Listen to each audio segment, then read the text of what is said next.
कि किसान की जमीन छीनने का प्रोग्राम चल रहा है, बड़ा षड्यंत्र चल रहा है कि देश के नौजवान को, खास करके जो किसान गांव में रहता है, उसको जमीन के खिलाफ करा जाए कि जमीन में कुछ नहीं है, इसको भाव नहीं इससे मिलता, इससे कोई पैदावार नहीं होती, इसमें नुकसान है, इसको छोड़कर आप बेच जाओ यहां से। तो एक नफरत गांव के बच्चे को, जो किसान था वो भी खेती करना नहीं चाहता और छोड़ना चाहता है इसको। आपने देखा होगा कि दो तरह के लोग गांव छोड़ रहे हैं, एक पढ़ा लिखा आदमी छोड़ रहा है, एक अनपढ़ छोड़ रहा। इसका मतलब क्या है कि देश की नेशनल एग्रीकल्चर पॉलिसी खराब है। और ये भारत सरकार ने अब कहा भी है कि हम 40% लोगों को खेती से हटाना चाहते हैं। जैसे बिहार और हमारे ये पूर्वांचल का किसान है, यहाँ पे दाम नहीं मिलते फसलों के। बिहार के अंदर तो जो 3 कानून आए थे वो 17 साल पहले लागू हुए। बिहार में कोई भी मंडियां, जो बाजार है, वो वहां पर काम नहीं करता। 17 साल पहले वहां पर मंडियां खत्म कर दी और 800 से 1000 रुपये क्विंटल बिहार से धान की खरीद होती है। बहुत से कानून आने वाले हैं, देश के युवाओं के लिए कानून आ गए। श्रम कानून में संशोधन कर दिए कि कोई फैक्ट्री में भी अपनी बात ना उठा सके। अभी दूध की एक पॉलिसी आएगी, स्विट्जरलैंड की है, जर्मनी की है। उन्होंने कहा कि 22 रुपया लीटर तक हम गांव में दूध बेचेंगे। अगर बाहर की कंपनी 22 लीटर रुपये दूध बेचेगी तो हमारे यहाँ के पशु का क्या होगा, यहाँ के किसान का क्या होगा। आज भी जो पशु का जो खाना, जो चारा वो आता है, बहुत महंगा है। तो आने वाले टाइम पे सब खत्म होंगे, पशुधन हमारा खत्म होगा और उसके बाद में कंपनियां अपने मनमाने रेट पे दूध का व्यापार करेंगी। बिजली अमेंडमेंट बिल, अगर वो बिल देश में आएगा, किसी लागू होगा, वो अगर किसी किसान के पास में 2 पशु हैं तो उसको कॉमर्शियल कनेक्शन देना पड़ेगा। 2 पशु तो होंगे, एक भैंस होगी, गाय होगी, उसका बच्चा होगा, तो कॉमर्शियल कनेक्शन देना पड़ेगा।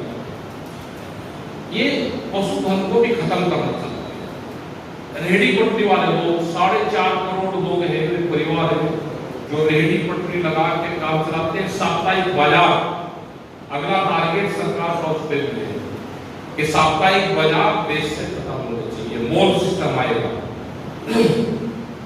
पहले झटके में साप्ताहिक बाजार खत्म होंगे, उसके बाद जो छोटा दुकानदार है वो खत्म होगा, ये सब लपेटे में आएंगे। ये इतनी खतरनाक पॉलिसी सरकारों की आने वाली है, उसको एक ही वो रुक सकती है, एक ही सिस्टम से रुक सकती है, वो होगा आंदोलन। और किसान, जैसे देश की आजादी में किसान की बड़ी भागीदारी थी, क्योंकि देश की आजादी जो लड़ाई लड़ी गई उसमें किसान और मजदूर थे, उनकी बड़ी भूमिका उसमें थी। तो ऐसे ही देश को अगर बचाना है, देश के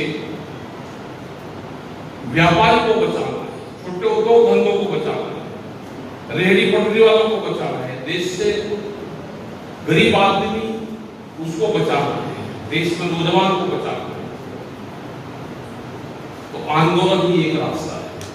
और गांधी विचारधारा को आगे लेके आंदोलन होंगे तो ये देश बचेगा।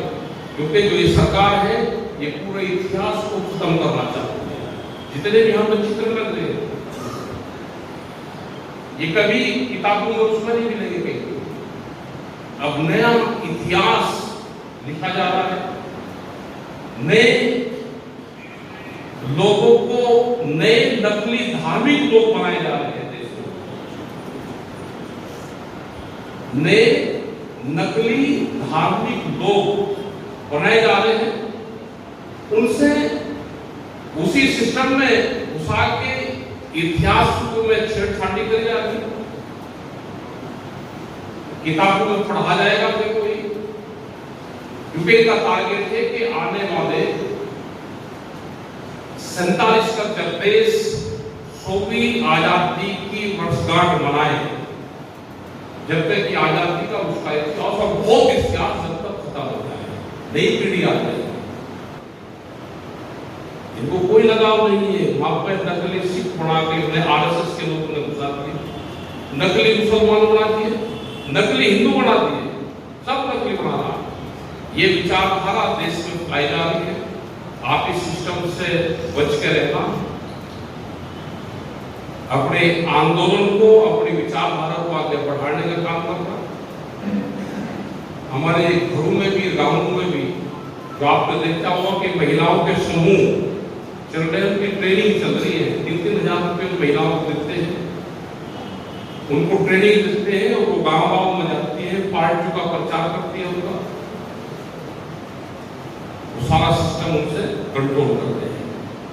तो ये है कि आंदोलन जो हमारी विचारधारा थी, जो हमारा इतिहास था, उसको हमको पढ़ाना चाहिए, उसको आगे बढ़ाना चाहिए, सोशल मीडिया के माध्यम से, अपनी बात के माध्यम से, अपनी लेखनी के माध्यम से।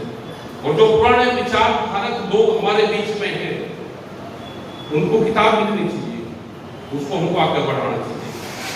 तो इस विचारधारा के साथ में गांधी लोहिया की विचारधारा बढ़े, देश में जो हमारे महान लोग हुए उनकी जीवनी लिखी जाए और वो बढ़े, हमारे बच्चों के उसके बीच में जाए।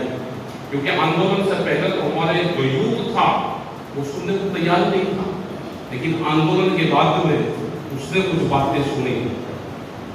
अभी भी बहुत जरूरत है हमें उन महान पुरुषों की विचारधारा को आगे बढ़ाए, अपने बच्चों में, गांव में ये सारी चीजें बताएं, तो उसी से ये देश बचेगा। देश बेहद खतरनाक स्थिति में जा रहा है, बहुत खतरनाक पॉलिसी बन रही है, जिससे बचना मुश्किल है। और आंदोलन का ही एक रास्ता है कि उससे बचाया जा सकता है। हम सब लोग उसमें लगे हुए हैं, आपकी भी जरूरत है कि आप उसमें लगे। आपने बात सुने 2 अक्टूबर गांधी जी की विचारधारा को आगे बढ़ाने का सब संकल्प दे।